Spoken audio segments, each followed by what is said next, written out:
The rain came down in cold, relentless sheets over Manhattan, turning the pavement outside the Hastings townhouse into a mirror of shattered light.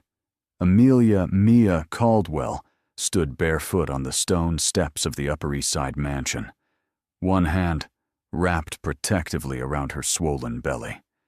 3 heartbeats lived inside her. Behind her, the heavy mahogany doors closed with a final, echoing thud. "Mrs. Hastings has asked you to leave immediately," the security guard had said, unable to meet her eyes. Asked.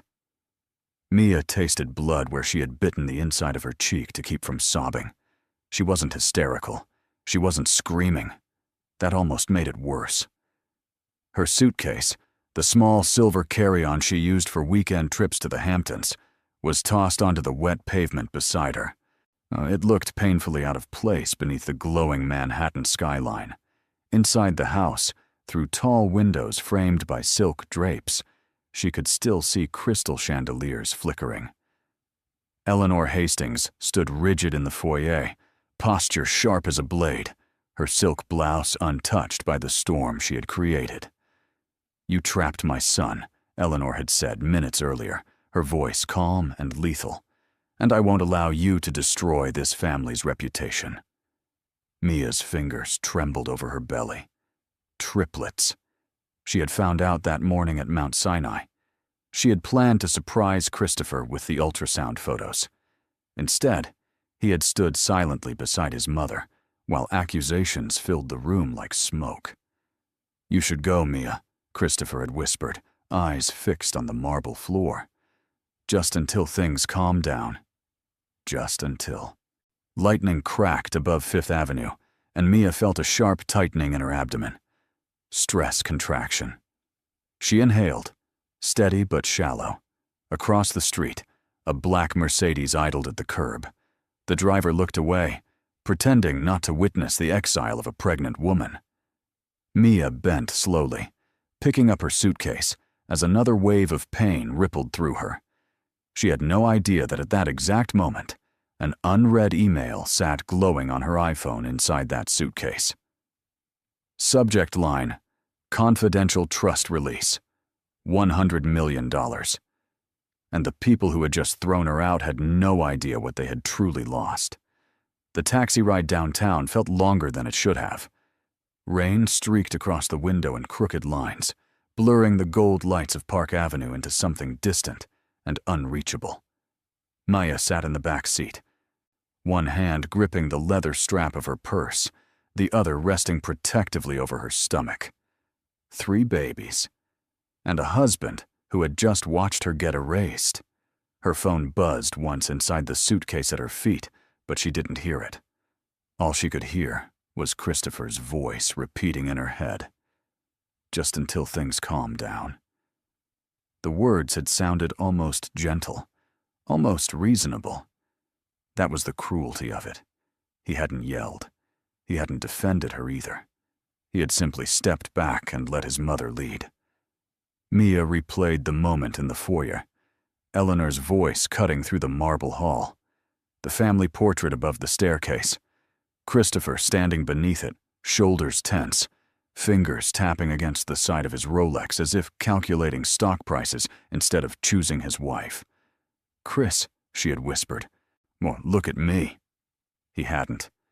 He stared at the polished floor while security waited for instructions. Now, as the taxi stopped at a red light near Fifth Avenue, Mia pressed her forehead gently against the cool glass. A soft tightening rolled through her abdomen again. Not strong, but there. Stress. The driver glanced at her in the rearview mirror. "You okay, ma'am?" She nodded automatically. "Yes, just tired. Tired of explaining. Tired of proving she wasn't a threat." Christopher hadn't called. Not once. She unlocked her phone with shaking fingers, half expecting at least a message. The screen lit up. Missed call. Unknown number. Email notification. She ignored both and opened her messages. Nothing from him. Instead, there was a short text from his assistant. "Mr. Hastings will be unavailable for the next few days." Unavailable. Mia let out a quiet breath that trembled at the edges. Her husband hadn't chosen her. He had chosen silence. And in powerful families like the Hastings, silence wasn't weakness. It was alignment. As the taxi pulled away from the curb again, Mia felt something shift inside her. Not the babies. Something colder. If Christopher believed this storm would simply pass, he had misunderstood the woman he married. Because tonight, he hadn't just let her leave. He had let something far bigger slip through his hands. By the time the taxi reached Mount Sinai Hospital, Mia's contractions were no longer subtle. They weren't dramatic either, just steady, persistent, like a warning knocking quietly at the door. The sliding glass doors opened with a rush of fluorescent light and antiseptic air. Maya stepped inside alone, our rainwater still clinging to the hem of her dress. The lobby gleamed, polished floors, soft overhead lighting, nurses moving with practiced urgency. 30 weeks. Triplets, she told the intake nurse, her voice controlled but thin. Stress-induced contractions. That got attention. Within minutes, she was in a triage room, monitors strapped around her abdomen. The rhythmic sound filled the space. Thump, thump, thump, thump, thump, thump. 3 heartbeats. Dr. Naomi Brooks entered quickly, her expression sharp but kind. Mia, talk to me. What happened? Mia hesitated. How did you summarize humiliation? Exile? A husband who looked away? I was asked to leave my home tonight, she said finally. Naomi didn't press for details. She didn't need to. She adjusted the monitor and studied the screen. The babies are responding to your stress, she said gently. Your body thinks it's under threat. Another contraction tightened, sharper this time. Mia gripped the edge of the hospital bed. I can't lose them, she whispered. You're not going to, Naomi replied firmly. But you have to calm down. Calm down, as if her world hadn't just collapsed. A nurse dimmed the lights.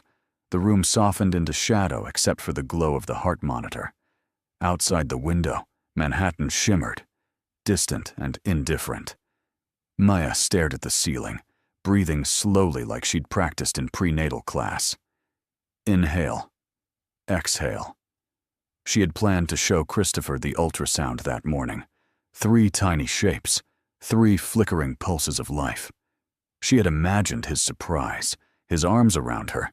Instead, she was alone under hospital lights, while her children fought the stress she couldn't shield them from. Her phone buzzed again on the bedside table. Naomi glanced at it. Want me to get that? Mia shook her head. Not if it's him. Not if it's silence again. The contraction monitor steadied slightly after medication was administered. The rhythm softened. For now, the babies were holding on. But as Mia closed her eyes, exhaustion pulling her under, one thought lingered heavier than fear.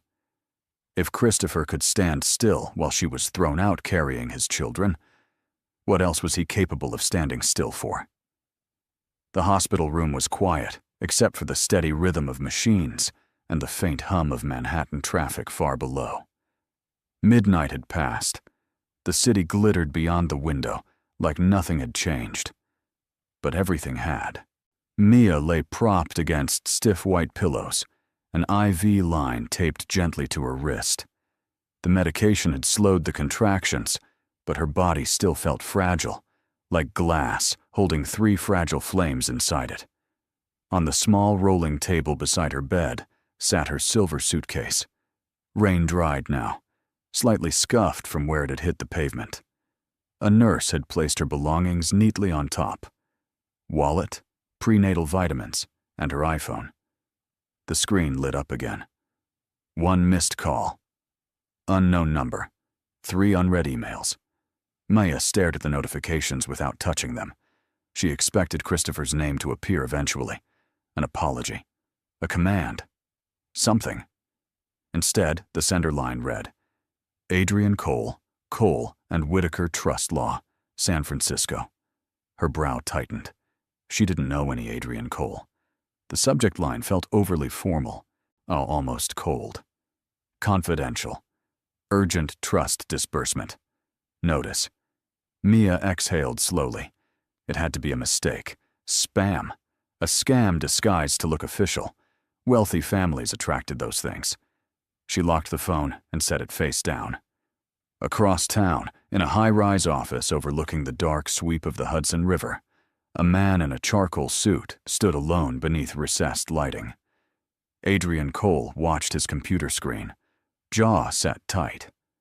The trust had been triggered at 8:42 p.m. He had expected Amelia Caldwell Hastings to respond immediately. Instead, there had been silence. He checked the file again. Signed by Arthur Caldwell, executed 6 months before his death. Primary beneficiary, Amelia Rose Caldwell. Total asset valuation at release, $100 million. Adrian rubbed his temple. If she had not yet seen the notice, that meant she was unaware. And if she was unaware, then the Hastings family was operating in the dark. Back in the hospital room, Mia turned onto her side carefully, one hand resting over her abdomen. The monitors continued their steady reassurance. 3 heartbeats. Outside, the skyline shimmered, powerful, untouchable. Inside that quiet room, a woman who believed she had lost everything lay inches away from the notification that would change the balance of power entirely. And the people who had cast her out were still sleeping peacefully in a townhouse that no longer held the upper hand. Morning light slipped through the thin hospital curtains, pale and fragile. Mia woke to the soft beeping of monitors and the dull ache of exhaustion behind her eyes. For a moment, she forgot where she was. Then she remembered the rain, the door closing, Christopher's silence, for her phone rested beside her pillow. 3 unread emails. This time, she opened it. The message expanded across the screen in clean, precise formatting. Ms. Amelia Rose Caldwell, this notice confirms the activation and immediate release eligibility of the Arthur Caldwell Irrevocable Trust. Her breath slowed. She skimmed downward, expecting fine print about distant relatives or procedural delays. Instead, her vision fixed on a number so large it felt abstract. Total asset valuation at release, $100 million. Mia blinked. Once. Twice. Her grandfather had been wealthy. Quietly. Carefully.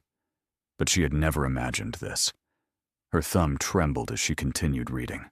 FOD Disbursement Condition Clause 7. B. Full independent access to trust funds is contingent upon the beneficiary maintaining legal and financial independence from marital co-ownership structures. Her stomach tightened, not from contractions this time. Legal and financial independence. Another paragraph followed. In the event the beneficiary resides within or is financially dependent upon the Hastings family estate, trust access will be suspended for a period of 10 years. Mia sat upright too quickly.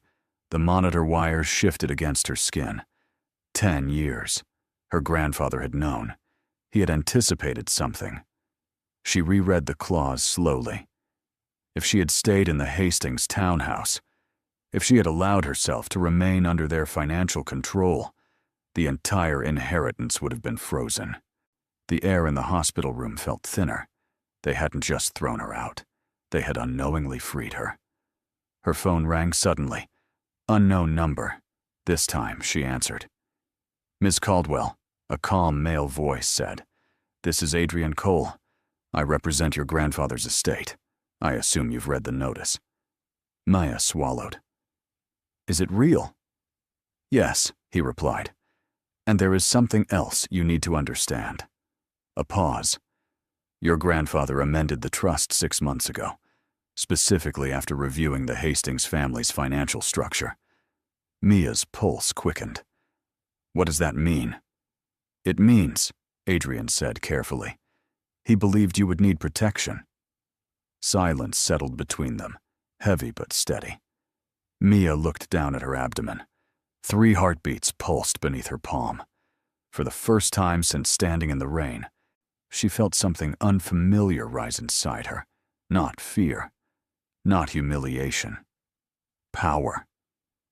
By noon, the Hastings townhouse on the Upper East Side felt different. The air inside the marble foyer was tight, charged with something sharp and invisible. Eleanor Hastings stood near the long console table beneath the family portrait, her fingers resting lightly on a Mont Blanc pen, as if it were a weapon rather than a writing instrument. Across from her, a private banker from Wall Street adjusted his cufflinks and cleared his throat. "Mrs. Hastings," he began carefully, "a significant trust transfer was triggered last night under Amelia Caldwell's name."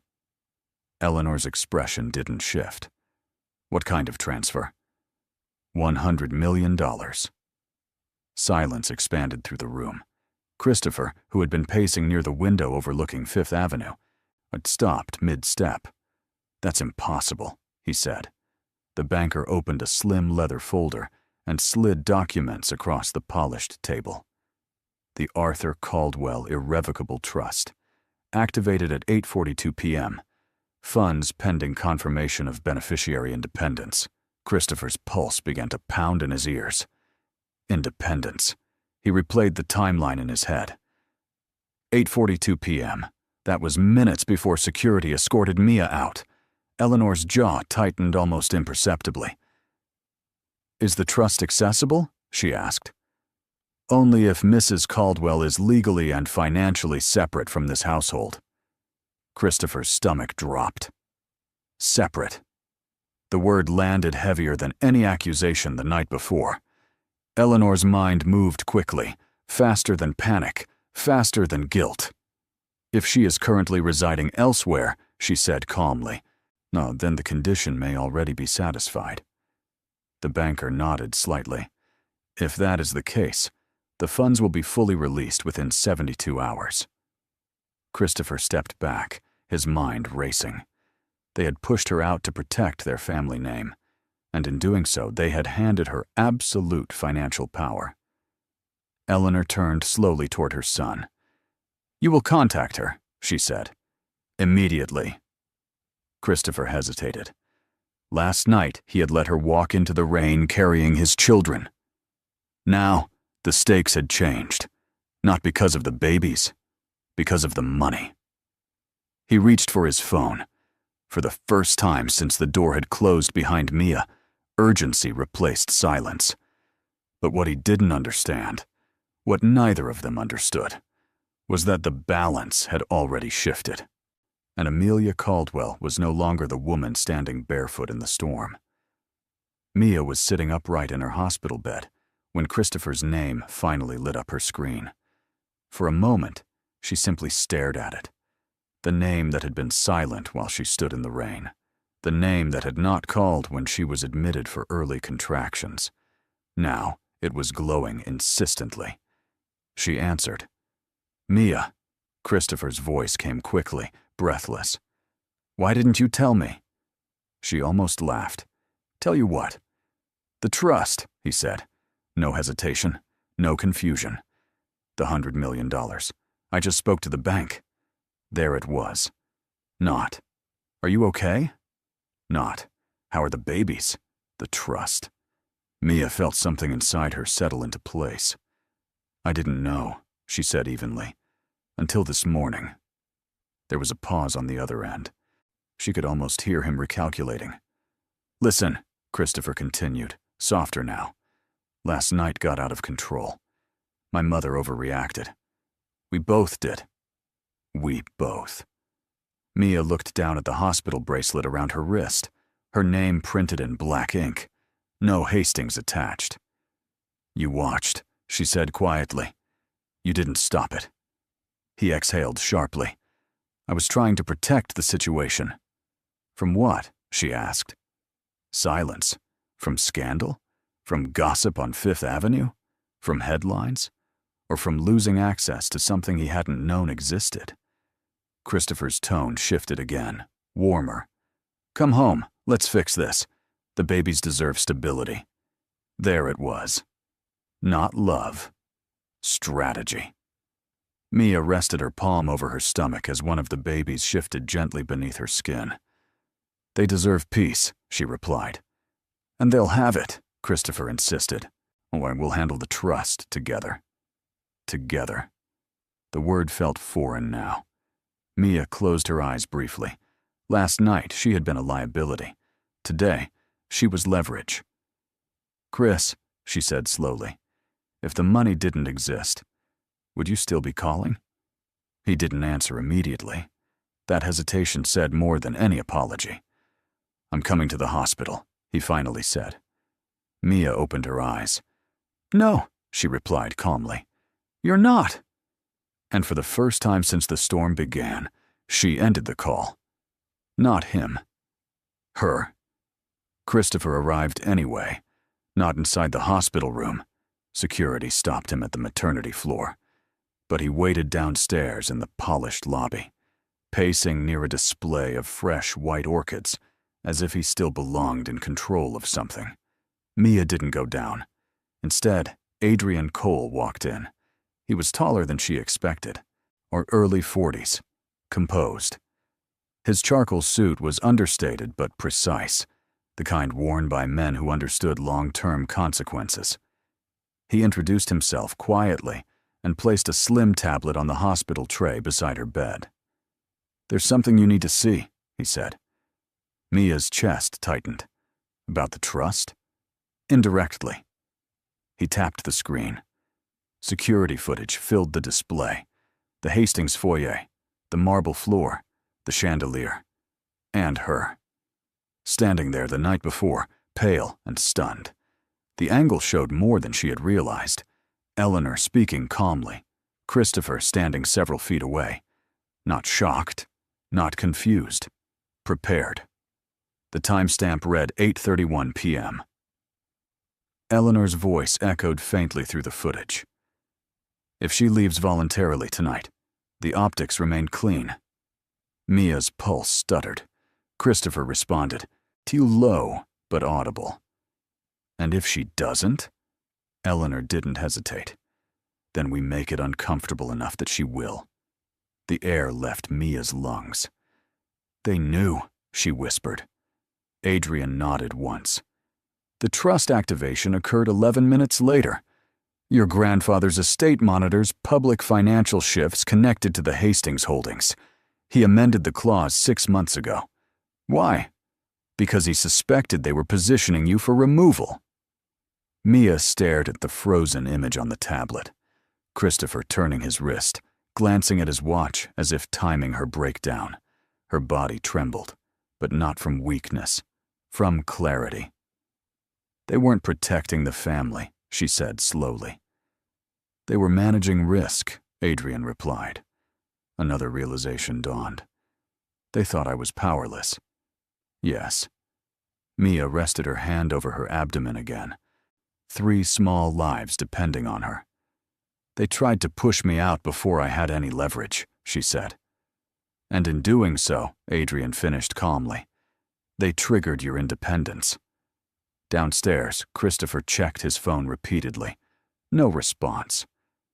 Up in the maternity room, Mia exhaled slowly. Last night, she had been the woman in the rain. Today, she understood something far more dangerous. They hadn't miscalculated her. They had miscalculated timing. The contractions returned just after midnight. Not sharp at first, just a tightening. Then another. Then a rhythm that felt different from stress. Maya was alone when the first real wave hit. She gripped the hospital rail, breath catching in her throat.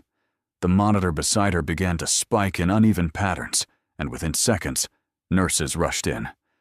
31 weeks, one of them said quickly. Call Dr. Brooks. Mia's vision blurred as another contraction rolled through her body. Deeper this time. Undeniable. This isn't stopping, she whispered. Dr. Naomi Brooks entered already gloved, calm but moving fast. Mia, listen to me. Your body's under too much strain. We may have to deliver. Deliver? Now. Fear punched through her chest. "The babies," she started. "We're ready," Naomi assured her. "NICU is prepped." Somewhere downstairs, Christopher was still arguing with hospital security, unaware that his children were about to enter the world fighting. The room transformed in minutes. Bright surgical lights, blue drapes, controlled urgency. Mia's hands trembled as they wheeled her toward the operating room. 3 heartbeats still echoed through the monitors, but they were faster now. Fragile. Determined. As the anesthesia took effect, tears slid silently down her temples. "I'm here," Naomi said firmly near her ear. "Stay with me." Mia thought of the storm, the foyer, the silence. Then she thought of something else. Not Christopher. Not Eleanor.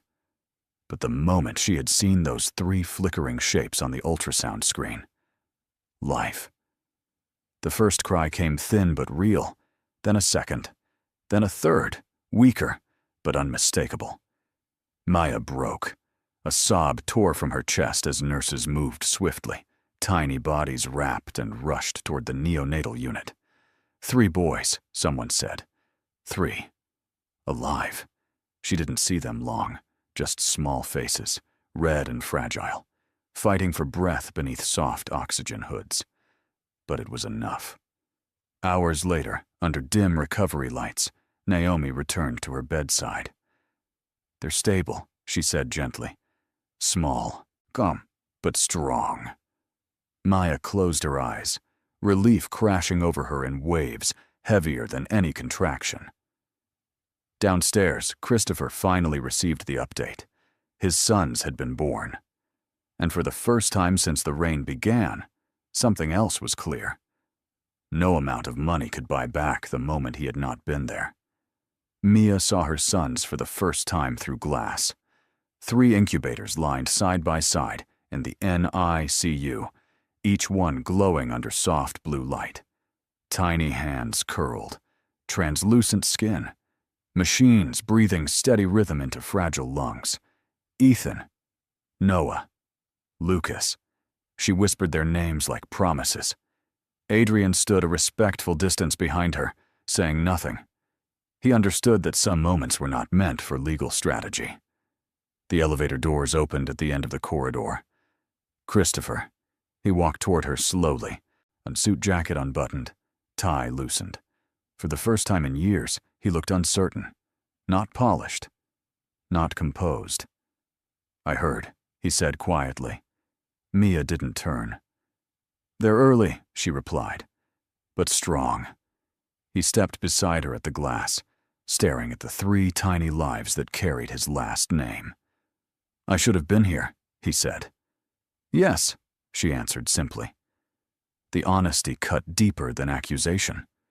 Christopher swallowed. "Mia, last night, I didn't think—" "That's the problem," she interrupted calmly. "You didn't." Silence settled between them, broken only by the soft, mechanical hum of life support. He glanced over his shoulder, noticing Adrian for the first time. "Who's that?" Christopher asked. "My attorney," Mia replied. The word landed hard. Christopher's expression shifted, calculation replacing regret. "You don't need a lawyer," he said quickly. "We can handle this privately." Mia finally turned to face him. "I needed a husband," she said. The corridor felt smaller suddenly. Christopher lowered his voice. "The board is asking questions. The trust." She lifted a hand gently, stopping him. "Don't," she said. "Not here. Not in front of 3 newborn boys fighting to breathe." He exhaled, frustrated. "I'm trying to fix this." "Are you?" she asked quietly. Down the hall, a nurse adjusted one of the incubators. One of the babies stretched weakly, fingers flexing toward the glass. Mia pressed her palm against the barrier. "They don't need your fix," she said softly. "They need protection." Christopher's jaw tightened. For the first time, he understood something chilling. The woman who once waited for his approval no longer existed. And the power dynamic he thought he could reclaim had already shifted beyond his reach. 2 days after the boys were born, the Hastings family made their move. Mia was sitting beside the NICU window, a hospital blanket draped over her shoulders, when Dr. Brooks approached with a tight expression. "There's someone here asking about guardianship paperwork," Naomi said quietly. Mia's stomach dropped. "Guardianship?" Naomi nodded. "A legal representative from your husband's family." "Of course." Minutes later, Christopher walked down the corridor again, but this time he wasn't alone. A gray-haired attorney in a tailored suit followed him, carrying a slim leather briefcase. Mia stood slowly. "What is this?" she asked. Christopher avoided her eyes. "It's just temporary. The babies are premature. The board is worried about stability." "The board?" Mia repeated, disbelief threading through her voice. The attorney stepped forward smoothly.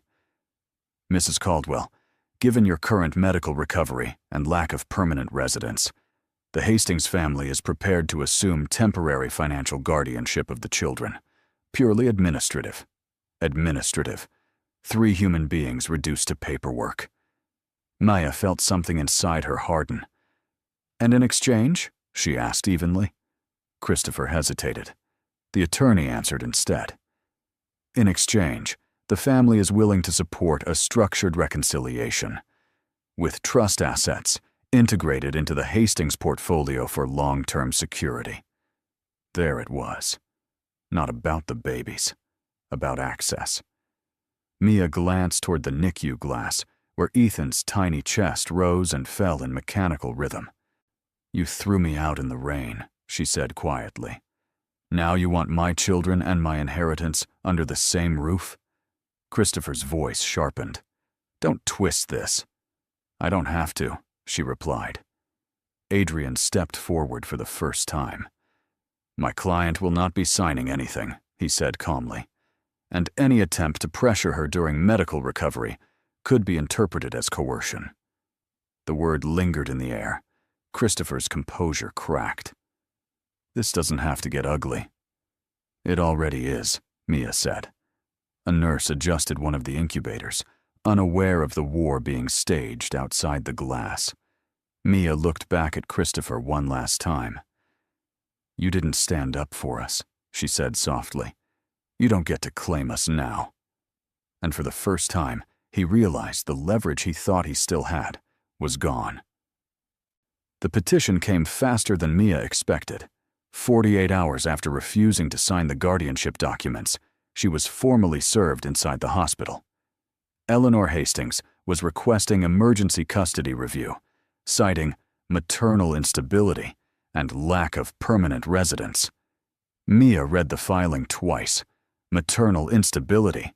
Her hands shook, not from weakness, but disbelief. She was still recovering from surgery. Her sons were still in incubators, and the Hastings family had chosen this moment to question her fitness as a mother. "They're escalating," Adrian said calmly, as he reviewed the paperwork on his tablet. "Which means they're worried." "About the babies?" Maya asked. "No," he replied evenly. "About the trust." The emergency hearing was scheduled at Manhattan Family Court within 72 hours. Christopher did not call. Instead, Eleanor appeared on financial news that afternoon, smiling beside a ticker of Hastings Corp stock prices, projecting composure. Damage control.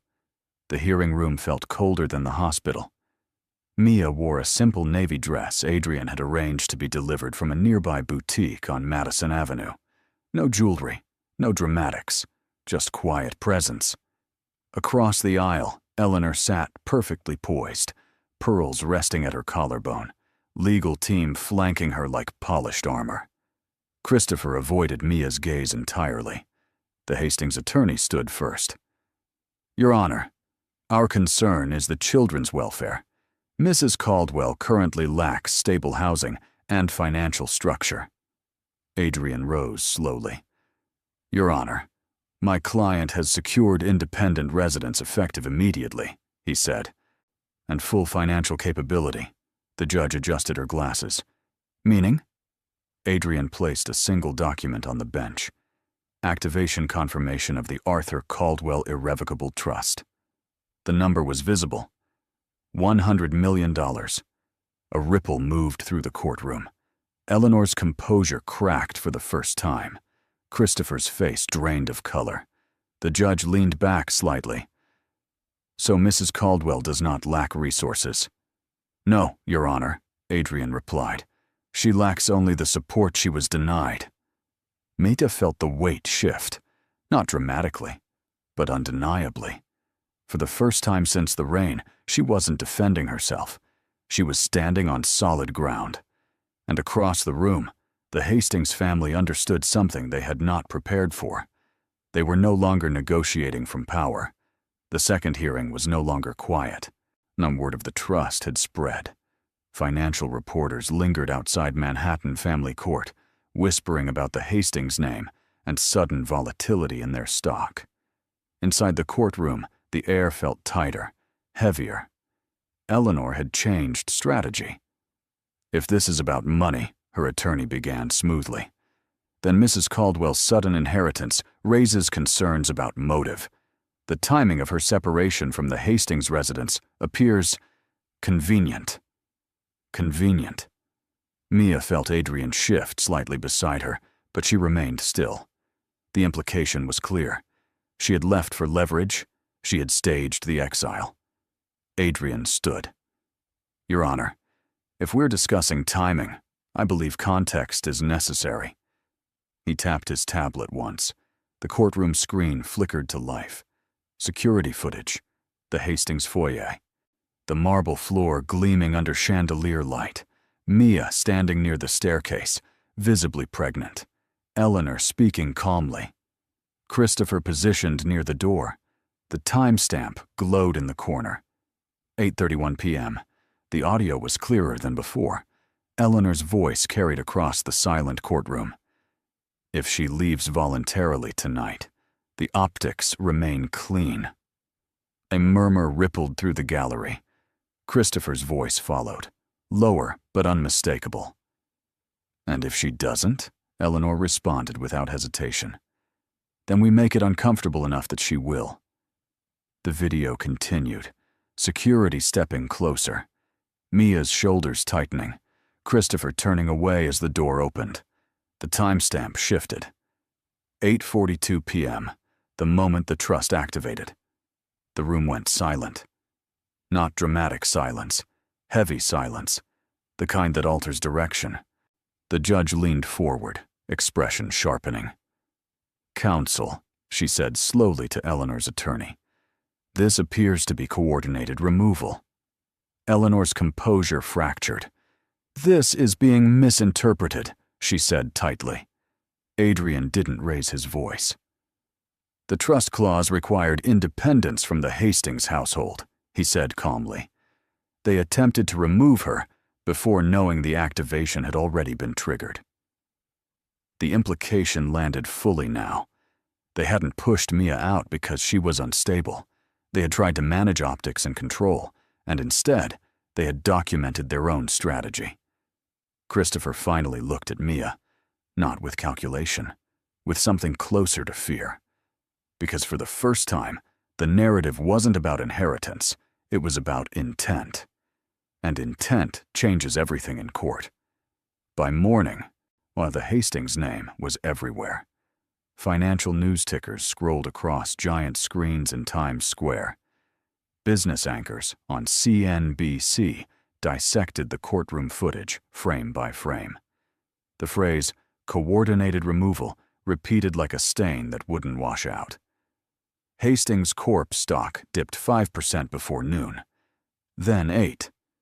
Inside the glass conference room on Park Avenue, board members sat rigidly around a polished walnut table. Christopher stood at the far end, jacket still on, tie pulled tight as if posture alone could hold things together. This is temporary volatility, he said. The custody issue is a private family matter. It stopped being private when the footage aired, one board member replied calmly. Investors are questioning governance ethics. Ethics. The word landed harder than the financial numbers. Eleanor entered late. I composed, but visibly strained. She placed a leather portfolio on the table with deliberate precision.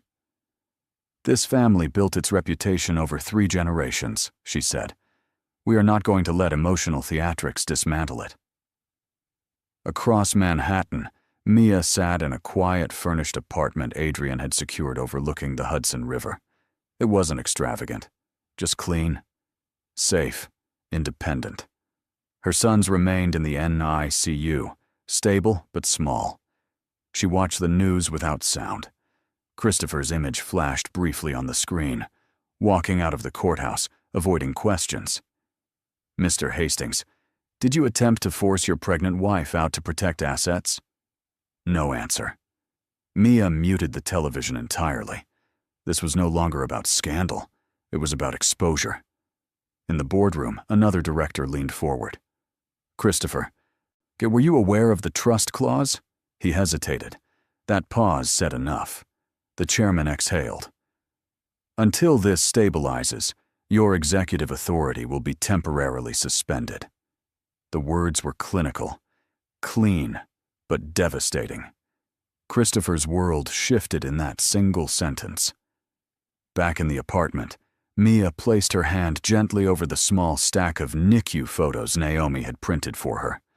3 tiny faces, 3 reasons to stand firm. She hadn't intended to dismantle a corporation. She had only wanted protection.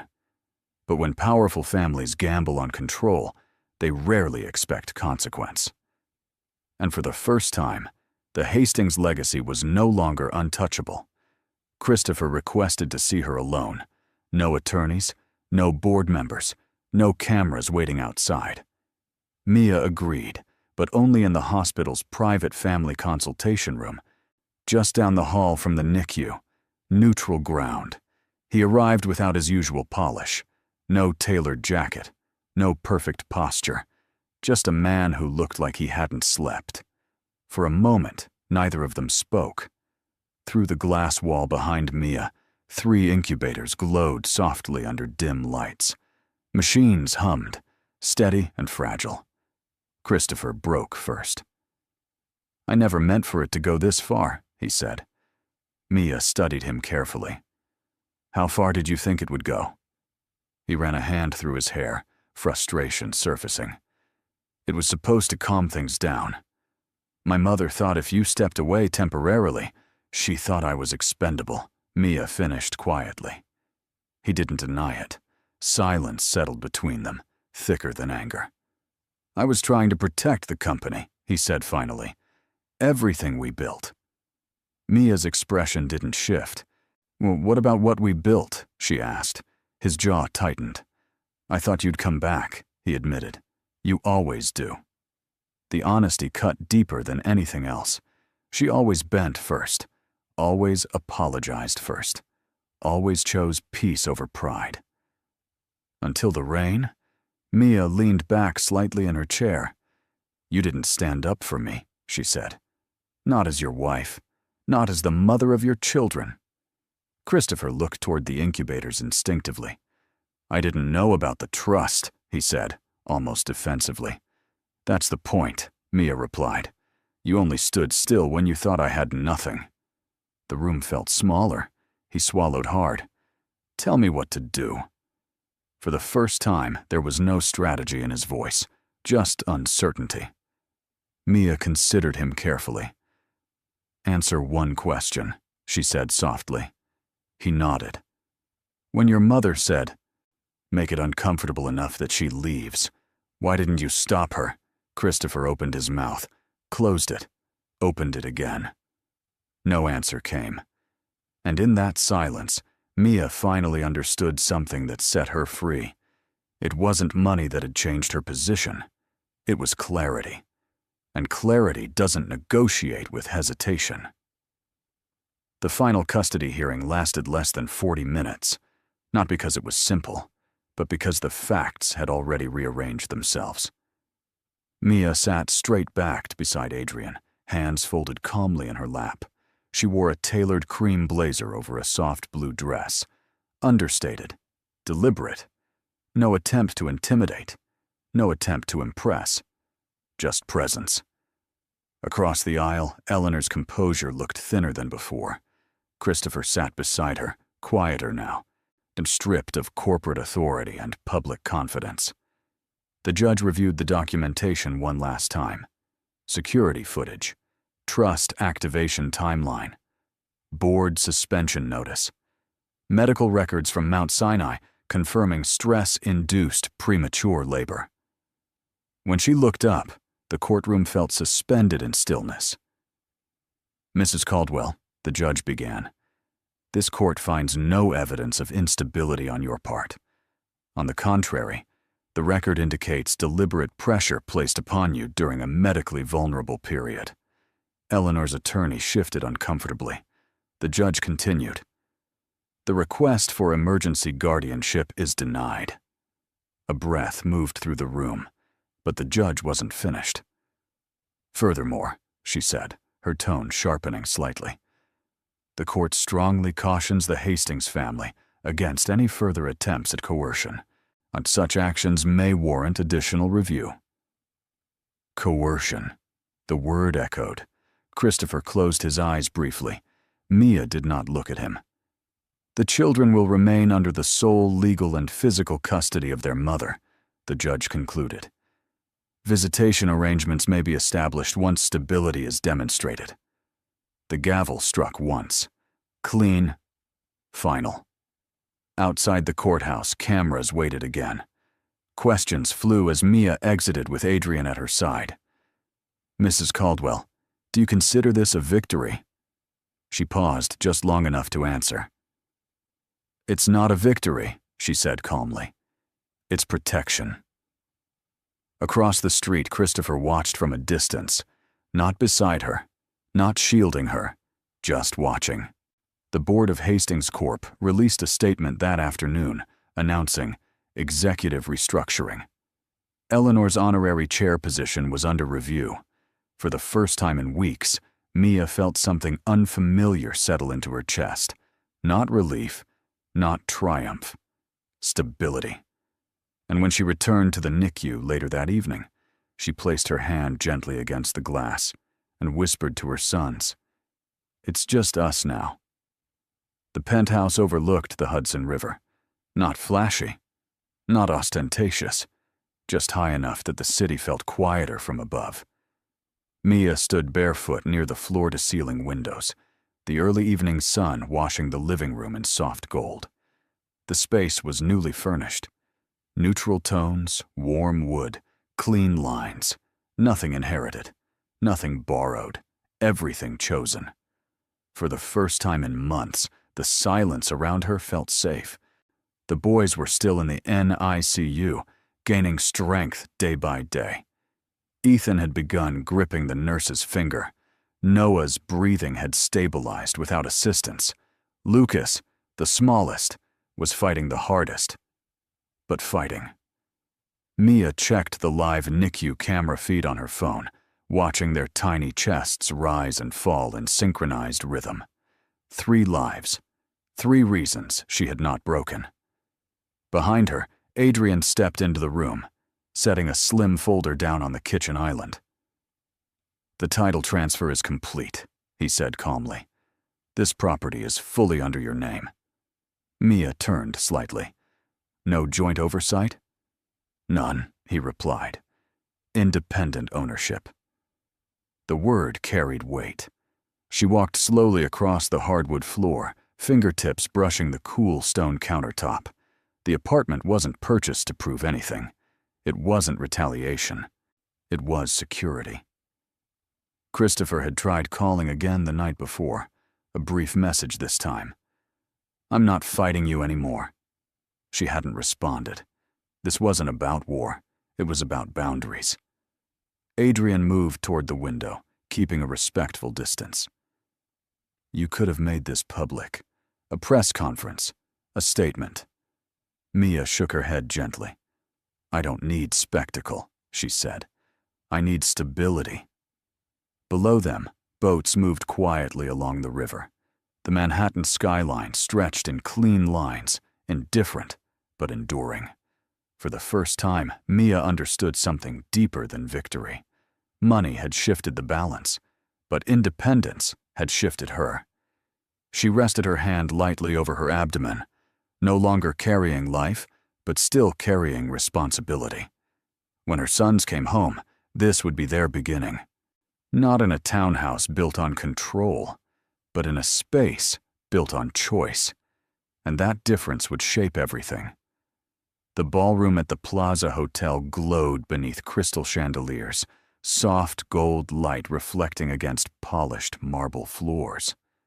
It was the kind of room where power usually whispered behind champagne glasses and silk gowns. Tonight, it belonged to Mia. She stood near the center of the stage, not in diamonds, not draped in spectacle, just a simple ivory gown, her hair pulled back, posture steady. Behind her, a screen displayed 3 small footprints side by side. Ethan, Noah, Lucas. The room quieted as she stepped toward the microphone. 3 months ago, she began, her voice calm but clear. I was standing in the rain outside a home that no longer wanted me. A murmur moved gently through the crowd. I was pregnant, and I was alone, and I believed I had lost everything.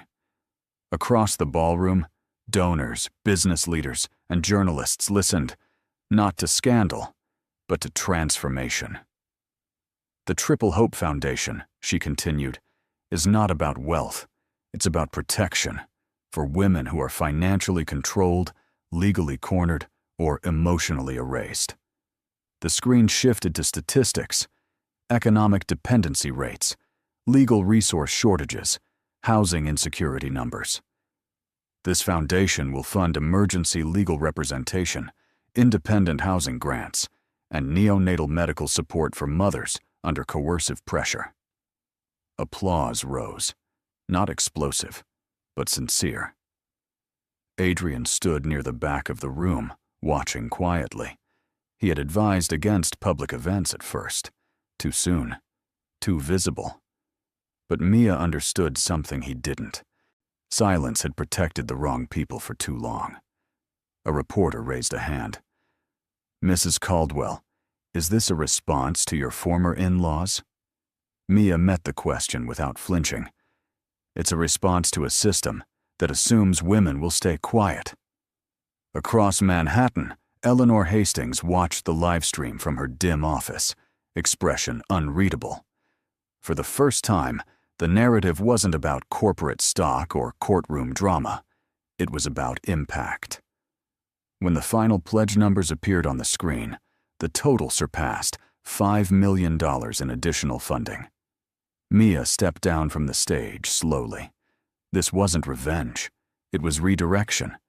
And in a city that once watched her walk into a storm, she was now building shelter for others. The boys came home in early spring. The penthouse, once quiet and echoing, and now pulsed with soft sounds, monitors humming gently, lullabies playing low from a speaker near the crib, the occasional fragile cry cutting through the night. Ethan slept with one fist curled near his cheek. Noah kicked constantly, restless even in dreams. Lucas, the smallest, needed the most attention, but he was gaining weight, inch by inch. Mia moved between the cribs with practiced calm, adjusting blankets, checking breathing patterns, memorizing every detail. There was a knock at the door. Adrian stepped back as Christopher entered slowly, holding no flowers this time, no prepared speeches, just quiet tension. This was court-approved visitation. Christopher approached the crib cautiously, as if proximity required permission. "They're bigger," he said softly. "Yes," Mia replied. He leaned closer, studying their faces. Something in him shifted visibly. Less pride, more realization. No cameras, no board members, no Eleanor. Just 3 small boys. Lucas stirred first, tiny eyes blinking open. He stared upward at the unfamiliar figure hovering above him. Christopher swallowed. "I'm your dad," he whispered. Ethan let out a faint cry. Mia instinctively stepped closer, but stopped herself. Christopher reached carefully, placing a hesitant finger near Lucas's palm. The baby gripped it immediately, reflexive, strong. That simple contact broke something open. "I thought I had time," Christopher said quietly, eyes fixed on their son. Time to fix things, time to control it. Mia watched him, expression steady. "Control what?" she asked gently. He didn't answer right away. Finally, he looked up at her. "I didn't protect you," he admitted. "Oh, no, and I didn't protect them." There it was. Not strategy, not negotiation. Truth. Lucas made a small sound, almost like a sigh, and released his grip. Christopher straightened slowly, the weight of understanding settling into his shoulders. "I don't expect forgiveness," he said. Mia nodded once. "This isn't about punishment," she replied. "It's about responsibility." Christopher looked at the 3 cribs one last time.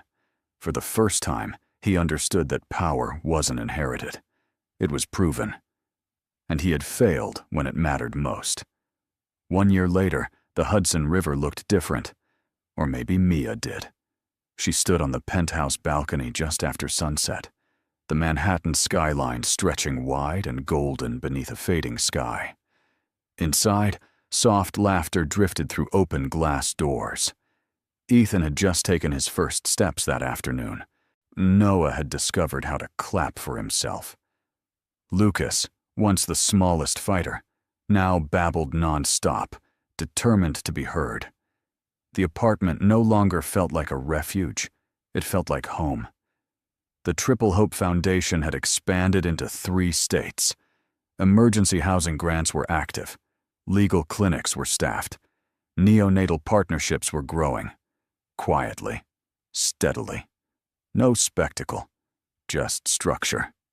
Adrian stepped onto the balcony beside her, sleeves rolled back, tie gone. He wasn't there as her attorney anymore. He hadn't been for months. He had stayed through late-night feedings, through medical scares, through foundation meetings, through silence that didn't feel heavy. He stood beside her now without needing to speak. "You did this," he said softly. Mia shook her head. "We did this," she corrected. Behind them, the boys squealed as a nanny gently redirected them away from a toppled stack of building blocks. Christopher still visited, not often, but consistently. He no longer arrived with negotiation in his posture, only humility. He paid support without argument. He never spoke Eleanor's name. As for Eleanor, she had resigned quietly from all public positions. The board had replaced her. Hastings Corp survived, smaller, humbler, scrutinized. Power, once assumed permanent, had recalibrated. Mia rested her arms against the cool balcony railing. "I used to think strength meant endurance," she said quietly. "Staying, absorbing, surviving." Adrian glanced at her. "And now?" "Now, I think it means choosing differently." He studied her for a long moment, then reached into his pocket. No grand gesture, no staged moment, just a simple velvet box. "Theo, choose again," he said gently.